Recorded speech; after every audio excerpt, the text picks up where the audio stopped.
Have you ever walked into a hospital and felt an eerie chill, as though something beyond the realm of the living was watching? Hospitals, with their long, sterile corridors and the lingering sense of death and suffering, have always terrified me.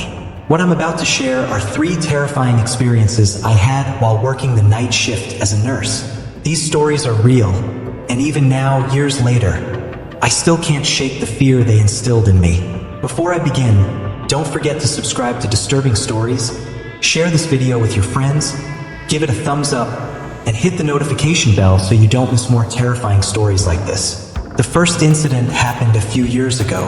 I had just transferred to a small rural hospital. It was the kind of place where nothing too exciting usually happened. I was working the night shift, which was typically quiet except for the occasional emergency. That night, it was raining heavily, and the hospital seemed quieter than usual. Around midnight, I got a call from the emergency room. A patient had been brought in after a car accident. He was unconscious, and the doctors were doing everything they could to stabilize him. I walked into the ER and immediately felt a heavy presence in the room. It was a strange sensation, as though the air itself was thick and hard to breathe. As I moved closer to the patient, something caught my eye. There, standing in the corner of the room, was a woman. She was wearing what looked like an old-fashioned nurse's uniform, something you'd expect to see decades ago. Her eyes were fixed on the patient, but she didn't move or speak. I assumed she was another nurse, though I found it odd that I hadn't seen her before. Throughout the night, every time I checked on the patient, she was there, always watching, always silent. At one point, I asked one of my colleagues if she had noticed the nurse in the room, but she gave me a strange look and told me no one else had been there. That's when I realized something wasn't right. The next morning, when the shift changed, I asked the head nurse about the woman I had seen. She paused and looked at me with a mixture of fear and concern.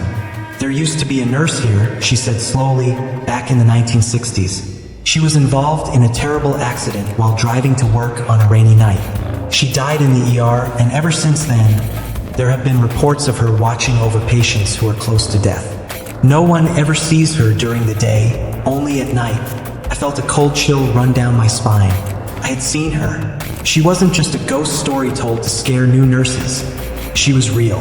The patient passed away that morning, and I never saw her again, but the memory of her standing there, silently watching, haunts me to this day. The second story takes place in a psychiatric hospital where I worked briefly.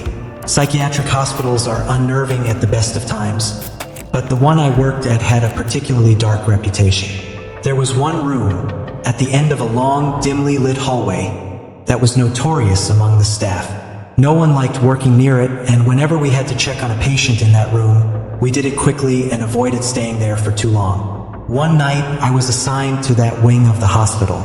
The patient in the room had been there for years, completely unresponsive to any form of treatment. She was catatonic, never speaking or moving unless we moved her. It was a routine check. I walked into the room, and as usual, she was sitting in her bed, staring blankly at the wall. But something felt off. The air in the room was cold, much colder than the rest of the hospital. I quickly checked her vitals, and just as I was about to leave, I heard it, a whisper. It was so faint, I wasn't sure if I had imagined it. I turned back to the patient, and for the first time in years, she was looking directly at me. Her eyes, wide and unblinking, seemed to bore into my soul. She didn't speak, but her lips were moving, forming words I couldn't hear. Frozen in place, I watched as her hands slowly raised, pointing to the far corner of the room. There was nothing there, just shadows cast by the dim light. Suddenly, the door to the room slammed shut behind me, and I was plunged into darkness. I fumbled for the light switch, my heart racing. When the lights flickered back on, the patient was lying down again, her eyes once again staring blankly at the ceiling. But something had changed. On the wall, scratched deeply into the paint, were the words, "I'm not alone." The final experience happened in a large, modern hospital. It was a busy night, and I had been assigned to the intensive care unit. There was one patient, an elderly man, who had been in a coma for weeks. His family had been visiting him regularly, but there was little hope for recovery. I had checked on him earlier in the evening, and nothing seemed out of the ordinary. Around 3 a.m., I was doing my rounds when I heard a soft beeping sound coming from his room. His heart monitor was showing irregular activity.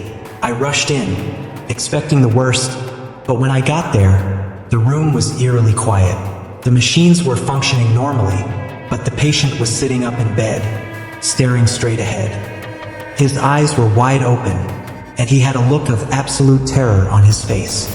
I called for help, but before anyone could get there, the man started speaking. His voice was weak and raspy, but I could hear every word clearly. "They're here," he said, his eyes darting around the room. "They're coming for me." I tried to calm him down, telling him that no one was there, but he shook his head violently. "You can't see them," he whispered, "but they're always here, watching." Suddenly, he gasped and collapsed back onto the bed. The machines blared, and despite our best efforts, he passed away within minutes. But what I'll never forget is what happened after he died. As we were preparing his body, one of the nurses noticed something strange. In the reflection of the window, we saw several dark, shadowy figures standing around the bed. There were no people there, just the two of us, but in the reflection, these figures were watching us, motionless. We turned around, but the room was empty. To this day, I don't know what we saw. Maybe it was our minds playing tricks on us, or maybe, just maybe, there are things in this world we're not meant to understand. After that night, I couldn't stay in that hospital any longer. I transferred to another unit, but the memory of that man's final words and the shadows we saw still haunts me. Hospitals are places of healing, but they're also places where life and death constantly intersect. I've come to believe that sometimes, when the line between the two is thin, things slip through, things we can't explain but that are undeniably real. These experiences are burned into my memory, and I'll never forget the terror I felt in those moments. If you're still here with me, don't forget to subscribe to Disturbing Stories. Share this video, hit that like button, and turn on the notification bell so you never miss another chilling tale. Who knows, maybe next time you visit a hospital, you'll feel that same cold, unsettling presence lurking just out of sight.